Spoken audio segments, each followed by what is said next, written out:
Salam Malaysia Madani.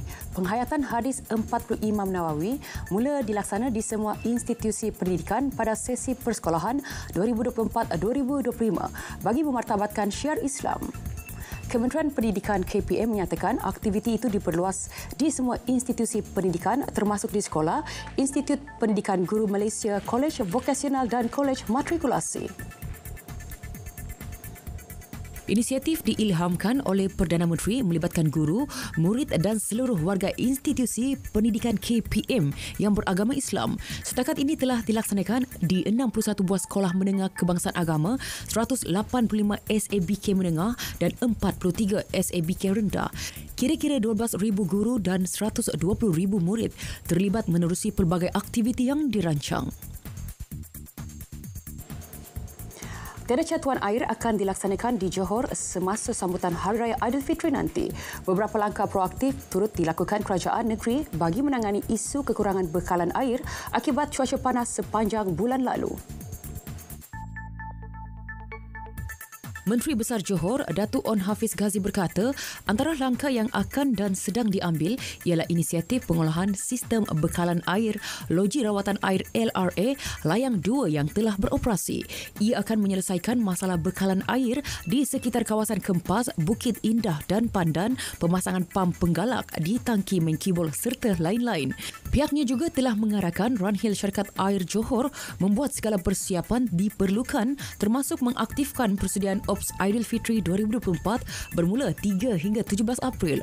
Prosedur operasi standard untuk menangani perkara sebegini akan disemak serta ditambah baik bagi menstabilkan bekalan air di Johor.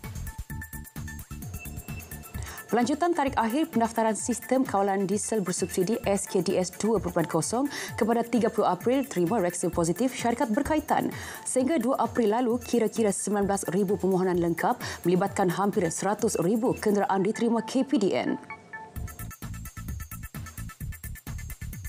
Timbalan Ketua Setiausahanya, Datuk Rozia Abudin berkata, SKDS membuka ruang kepada sektor bukan sasaran untuk mendapatkan diesel bersubsidi selain mengelak ketirisan.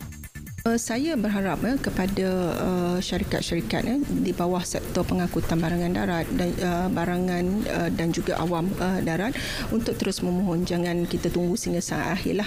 Kita tak nak nanti berlaku sebarang kesulitan apabila kerajaan mengumumkan sebarang perubahan harga diesel. Permohonan boleh dibuat secara dalam talian menerusi pautan tentera. Cubaan bawa masuk 22 tan karkas babi disyaki tanpa dokumen bernilai RM600,000 ke dalam negara Ahad lalu gagal.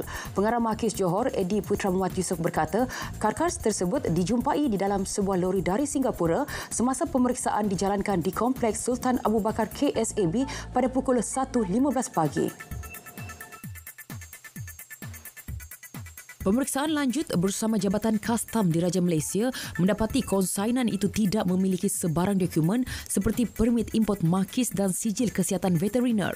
Pemandu dan kelindan lori tersebut berumur 29 dan 27 tahun telah diambil keterangan dan dilepaskan.